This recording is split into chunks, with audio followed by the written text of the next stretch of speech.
नमस्कार, मैं अंजू खरबंदा दिल्ली से। आज हम पुस्तक परिचय की बात करेंगे और इसके अंतर्गत बात करेंगे लघु कथा चिंतन अनुचिंतन बलराम अग्रवाल जी।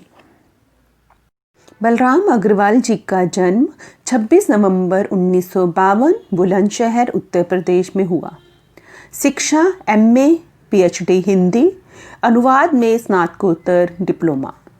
उनकी प्रकाशित कृतियां हैं लघु कथा व कहानी के 6 संग्रह, आलोचना व साहित्य विमर्श की 4 पुस्तकें। अनुवाद व पुनर्लेखन की बात करें, अंग्रेजी से अंडमान व निकोबार की लोक कथाएं, अनेक विदेशी कहानियां व लघु कथाएं। करोड़पति भिखारी ऑस्कर वाइल्ड के कहानी संग्रह Lord Arthur Savile's crime and other stories का अनुवाद।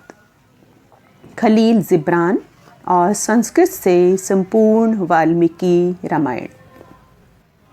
उनकी संपादित कृतियां हैं मलयालम की चर्चित लघु कथाएं, तेलुगु की मानक लघु कथाएं, समकालीन लघु कथा और प्रेमचंद आलोचना, राष्ट्र प्रेम के गीत जय हो, पढ़ाव और पड़ताल खंड 2, विश्व हिंदी लघु कथाकार कोश, कैक्टस से तितलियां नाम से लघु कथाओं का संग्रह पंजाबी में प्रकाशित, अनुवाद श्याम सुंदर अग्रवाल जी।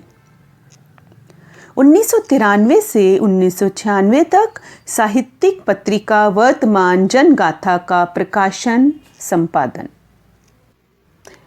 अंतस में उमड़ती घुमड़ती उन मेहरबान हवाओं के नाम, वक्त ज़रूरत जो अक्षर अक्षर उतर आती हैं कागज़ पर। इस पुस्तक की बात करें तो लेखक ने सबसे पहले लघु कथा की बात की है। उसके बाद उनसे सवाल दर सवाल पूछे गए हैं, जिसमें 21 साहित्यकारों ने उनसे सैकड़ों सवाल पूछे हैं। उन साहित्यकारों के नाम हैं उमेश महादोशी, डॉक्टर श्याम सुंदर दीप्ति, अशोक मिश्र, सुरेश जांगिड़ उदय, डॉक्टर जितेंद्र जीतू, डॉक्टर शोभा Bharti, doctor Ashok Kumar Prasad, Prabha Jain, doctor Neeraj Sharma, professor रूप देवगुण, डॉक्टर लता अग्रवाल, सुभाष नीरव, सीमा जैन, डॉक्टर अनिल शूर व इंदु वर्मा, कल्पना भट्ट, अशोक दर्द, डॉक्टर भावना शुक्ल, योगराज प्रभाकर सर, सतीश राठी सर, प्रताप सिंह सोडी जी, धर्मेंद्र कुमार हर सिंह भाई राठवा। इस पुस्तक से कुछ सवाल जवाब आपके सामने प्रस्तुत कर रही हूँ। लघु कथा लिखने का मानदंड क्या है? अनेक विद्वानों ने लघु कथा लिखने के अनेक मानदंड स्थापित किए हैं। उदाहरण के लिए कुछ एक ने लघु कथा की शब्द सीमा निर्धारित कर दी है, तो कुछ एक ने आकार सीमा। हमने मानदंड निर्धारित करने में विश्वास नहीं किया, बल्कि लघु कथा के नाम पर कुछ भी लिख डालने और कुछ भी छाप देने वालों के लिए कुछ अनुशासन सुझाने की ज़रूरत अवश्य महसूस की। मानदंड शब्द ने जिद की गंध आती है, तानाशाही रवैया का भास होता है। अनुशासन समय के अनुरूप बदले जा सकते हैं।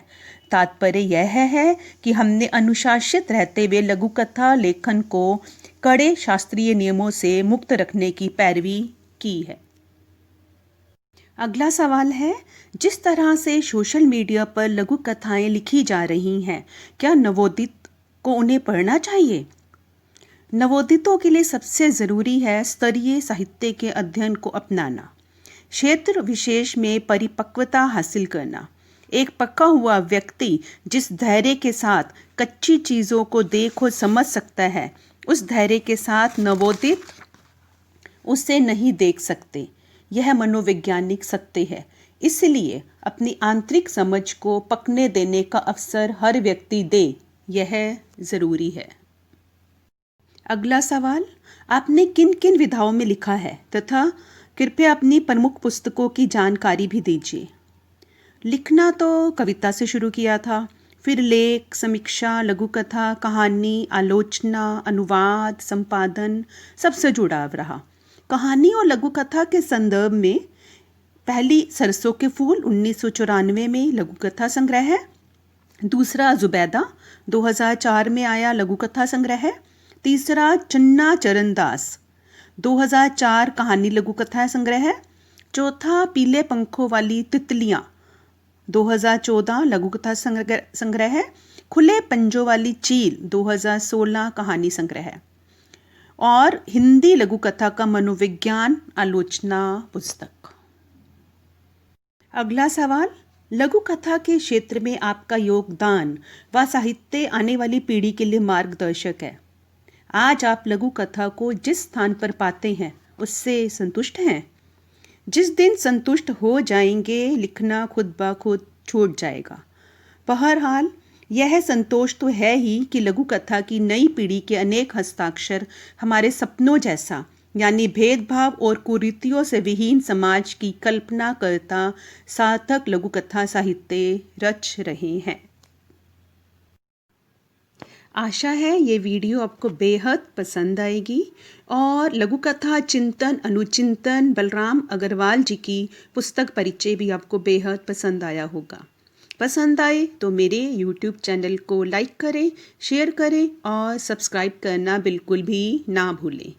जल्दी ही मिलूंगी अपनी अगली वीडियो के साथ। तब तक नमस्ते, जय हिंद।